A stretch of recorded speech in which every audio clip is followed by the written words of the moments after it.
ចាសួស្តីបងប្អូនទាំងអស់គ្នាថ្ងៃនេះខ្ញុំសូមធ្វើការបង្ហាញជូនការប្រើប្រាស់ lighting នៅក្នុងកម្មវិធី Enscape អញ្ចឹងដើម្បីធ្វើការប្រើប្រាស់ lighting យើងចូលទៅកាន់កម្មវិធី Enscape ជាមុនសិនឥឡូវវាកំពុងតែដើរឲ្យហើយ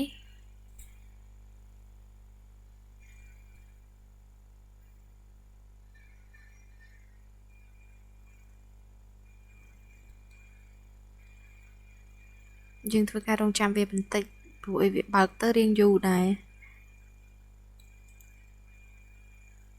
នេះបានទេបងប្អូនចឹងយើងទាញវាយកមកដាក់ជ្រុងម្ខាងមកដើម្បីងាយស្រួលក្នុងការធ្វើពេលដែលយើងកំពុងតែធ្វើហ្នឹងគឺយើងឃើញវានៅផ្ទាំងខាងនេះ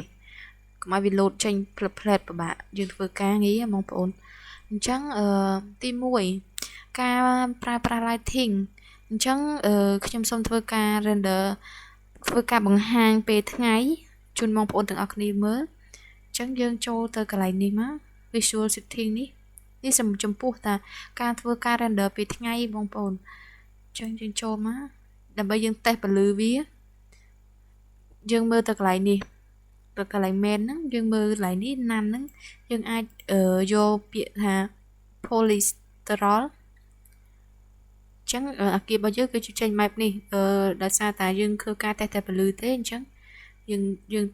ដាក់វាចេញអញ្ចឹងមកហើយយើងមើលលើ exposure អញ្ចឹង exposure ហ្នឹងក៏វាជួយបន្ថែមបន្ថយពន្លឺឲ្យ building របស់យើងដែរនេះខ្ញុំធ្វើដាក់ប៉ុណ្ណេះមកអញ្ចឹងយើងចូលទៅកាន់sky កន្លែង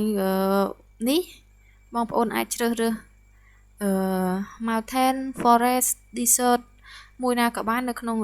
ចំណុចនេះដែលវាត្រូវនឹងបរិបទជុំវិញនឹង building របស់យើងអញ្ចឹងនេះខ្ញុំសូមធ្វើការជ្រើសរើស white ground ដោយសារតែខ្ញុំឲ្យវា clear តែម្ដងខ្ញុំអត់ចង់ឲ្យវាមានអីនៅខាងក្រោយហ្នឹងទេហើយចំពោះកន្លែងនេះ rotate នេះបើសិនជាបងប្អូនដាក់background ហើយយើងអាច rotate វាបានវាមានកន្លែងឧទាហរណ៍ឲ្យមើលតែម្ដងយើងងាយស្រួលមើលជាងទីខ្ញុំដាក់ forest អញ្ចឹងយើង rotate វាមកឃើញរូបភាពវានឹងវិលទៅតាមអញ្ចឹងហើយប៉ុន្តែខ្ញុំអត់យក forest ទេខ្ញុំយក white ground អញ្ចឹងយើងមើលទៅលើ cloud នៃកន្លែង cloud នេះក៏វាជាកន្លែងមួយដែលធ្វើការជះពន្លឺដល់ building របស់យើងដែរអញ្ចឹងយើងមើលទៅបើកាលណាយើងដាក់វាច្រើនពេកវាធ្វើឲ្យ building យើងរៀងល្ងឹតហើយក៏វាស្ដុបដែរអញ្ចឹងយើងមើលមកល្មមមើលទៅឲ្យវាស្អាតដូចគ្នាយើងបន្ថែមបន្ថយពពកចា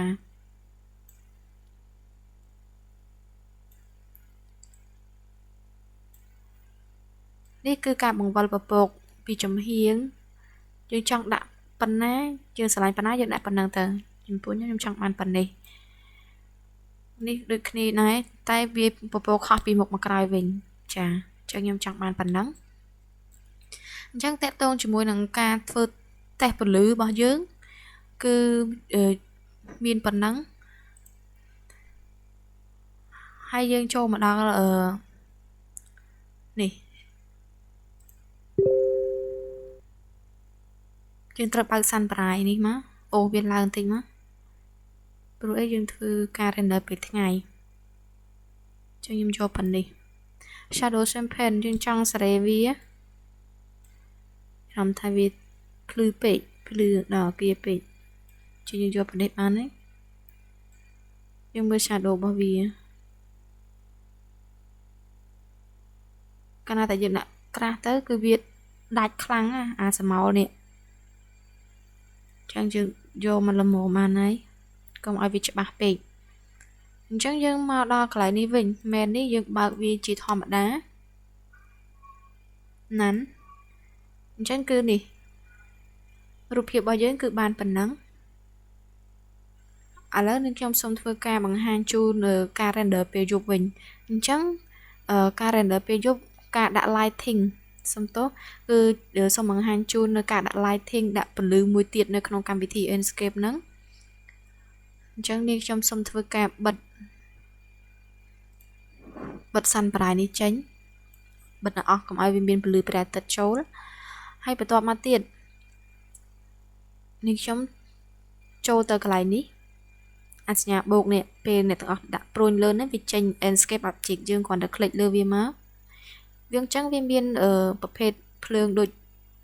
ដែលខ្ញុំបានបង្ហាញនេះអញ្ចឹងខ្ញុំសូមធ្វើការជ្រើសយក Spotlight បើបងប្អូនចង់ឲ្យវាភ្លឺពីខាងណាបងប្អូនคลิกពីជ្រុងណាមួយមកខ្ញុំចង់បានឲ្យវាភ្លឺពីកន្លែងនេះមកនេះ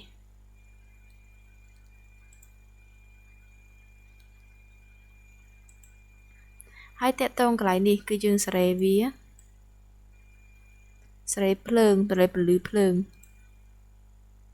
ហើយកន្លែងនេះវិញគឺសេរីទំហំភ្លើងហ្នឹងវាជះយើងចង់ឲ្យវាជះត្រឹមណាអញ្ចឹងយើងយកតែត្រឹមនេះមកបានហើយអញ្ចឹងមួយទៀតខ្ញុំសូមធ្វើការយក Sphere Light អញ្ចឹងខ្ញុំសូមคลิกលើនេះមួយមកនេះចាអញ្ចឹងដូចគ្នានេះដែរខ្ញុំសូមសេរីវាឲ្យវាធំបន្តិចចាហើយចំពោះពណ៌ភ្លើងយើងបើយើងចង់បានពណ៌អីយើងគ្រាន់តែคลิกលើពណ៌មកទីខ្ញុំចង់បានពណ៌រៀងអញ្ចេះមកខ្ញុំคลิกលើនឹងនេះនឹងគឺសេរីឲ្យវាអញ្ចេះដូចគ្នាដែរអញ្ចឹងយើងឃើញថាអាពលឺនេះគឺវានៅខិតក្នុងពេកអញ្ចឹងយើងមូវាចេញក្រៅបន្តិចកុំឲ្យវា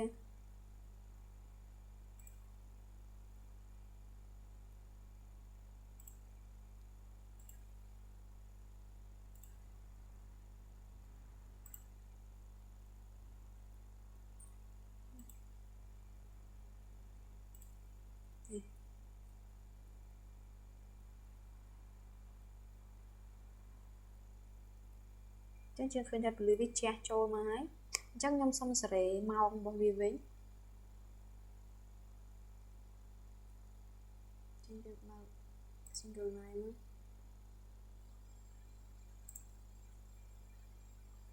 ខ្ញុំសុំសេរីម៉ោងរបស់វាហើយវាទៅជាពេលយប់បានវាឃើញភ្លើងនឹងជះចេញមកនេះជឿយកប្រហែលជា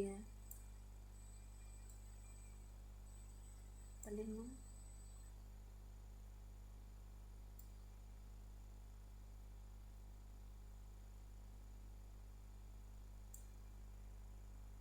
ចឹងបើយើងចង់ភ្លឺទៀតយើង copy lighting ហ្នឹងមកក៏បានសុំទោសនេះ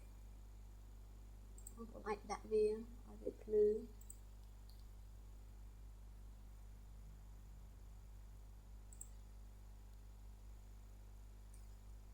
ចឹងការបង្ហាញជូនរបស់ខ្ញុំគឺមានតែប៉ុណ្្នឹងទេចំពោះពាក់ព័ន្ធជាមួយនឹង lighting